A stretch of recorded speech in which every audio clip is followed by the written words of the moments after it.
Assalamu alaikum everyone, welcome back to my channel the Mat Corner, and today in this tutorial we are going to be discussing about the meninges.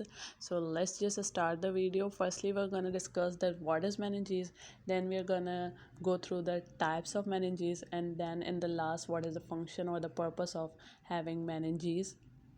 So in the simplest word, the meninges refer to the membranous covering of the brain and the spinal cord.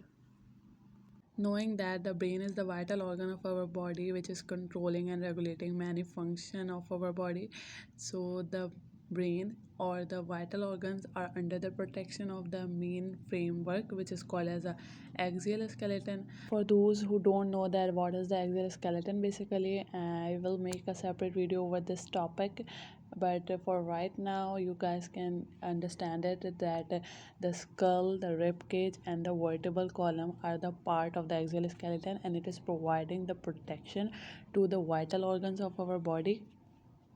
But for now let's just stick to the topic. So the brain, which is a vital organ, is protected by the skull, which is a part of the axial skeleton, and the skull is also called as a cranium, or you guys can say that the brain box. For a more clear view you guys can look into this diagram over here, that the yellowish area marked over here is representing the bone. So the bone and the brain, you guys can say that the gray matter and the white matter are the part of the brain.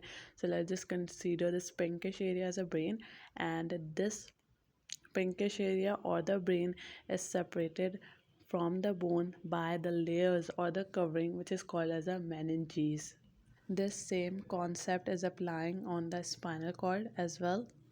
Let's just upgrade the definition of the meninges. The meninges are the membrane that envelop the brain and the spinal cord and separate them from the wall of their bony cases, which are the skull and the vertebral column respectively. Now talking about the type of meninges, there are basically three layers of meninges, which are the dura mater, the arachnoid matter and the pia mater. So coming back to the diagram over here, you guys can see that the orange area is termed as a dura mater. Beneath the orange area, the bluish area is termed as the arachnoid matter, and just above the gray matter, the yellow marginal area is termed as a pia mater. So basically the meninges are having the three layer, the dura mater, the arachnoid matter and the pia mater. And if we talk about from the outside to the inside, we will go like the dura mater on the top, the arachnoid in the middle and the pia in the last. While going from the inner side to the outer side, you will say that the pia mater is the first, the second is arachnoid matter and the third will be the dura mater. So you have to remember that which layer or the meninges is present on the outer side and which layer or the meninges is present on the inner side. Now for understanding the basic concept of these three different layers of meninges. So the dura mater is the thickest and it is a vascular layer, that means it is having the blood supply. And moving toward the next, which is the arachnoid matter, so it is the avascular layer and it is present in the middle, marked over here in the blue color, and it is present in the middle and it is the avascular layer, which means that it doesn't have the blood supply and it doesn't have the innervation.